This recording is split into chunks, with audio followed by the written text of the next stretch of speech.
Now, last week, National Treasury Cabinet Secretary John Mbadi presented his first ever national budget to the National Assembly, a 4.29 trillion shilling expenditure plan. This is the single most important event for any Treasury CS on Parliament's calendar. It's enshrined in the standing orders of the National Assembly, an unmissable statutory appointment. Yet, on the day, only a handful of MPs, just enough to meet quorum, showed up to listen to the man of the moment. You may ask, where were the rest? It's not officially known, but coincidentally, there were several other events, including what is now styled as a, quote, an empowerment program in Ukambani, led by none other than Deputy President Professor Kithure Kindiki. You see, Parliament exists for many reasons, but perhaps most crucially, to appropriate public resources. That is its institutional duty. So when MPs decide that dancing on a podium and distributing politically charged donations is more important than listening and deliberating on how to share the national cake, it defies logic. But even putting that aside, does the ritual of budget reading still make sense? This annual tradition, now officially called the public pronouncement of the budget policy highlights and revenue-raising measures, is merely the climax of a more than 9-month fiscal planning cycle. It begins with the budget circular, proceeds through the budget outlook, budget policy statement, and culminates in budget estimates ahead of the appropriations bill. That's what gives the CS's speech legislative weight. All that happened in 2024. Then, following the withdrawal of the Finance Bill 2024, thanks to Gen Z-led protests, the President, in a bid to cover the fiscal hole, ordered sweeping amendments to the 2024-2025 budget.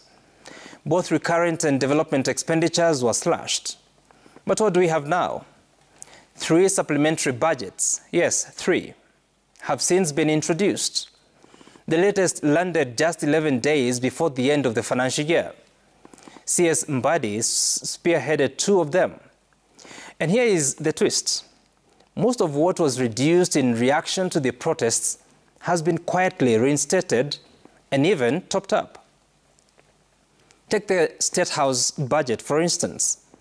Initially cut by over 5 billion shillings, it's now been raised by more than 7 billion shillings.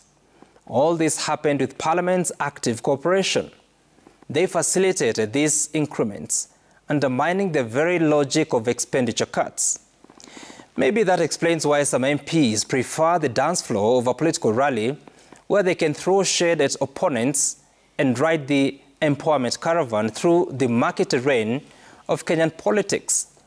Shake a leg, flash a few notes, and walk away to cheers.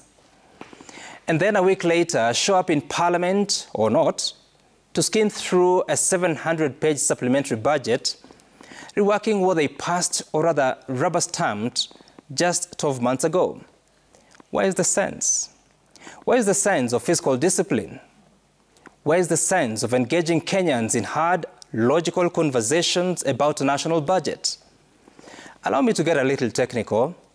Where is the sense in spending countless hours reasoning with the government about the need to rationalize the budget deficit, pursue fiscal consolidation, or improve the revenue to GDP ratio? Why burn all those brain cells trying to understand complex budget lines when the executive can and will simply invoke Article 223 of the Constitution to spend outside the budget, then later regularize it through a supplementary bill? Why bother reading between the lines if those lines don't matter? If a single individual or a few can rewrite the entire fiscal plan and still get Parliament's blessing, maybe it really does make more sense to dance. After all, the national budget has its own beat. Let it dance. That's my sense tonight.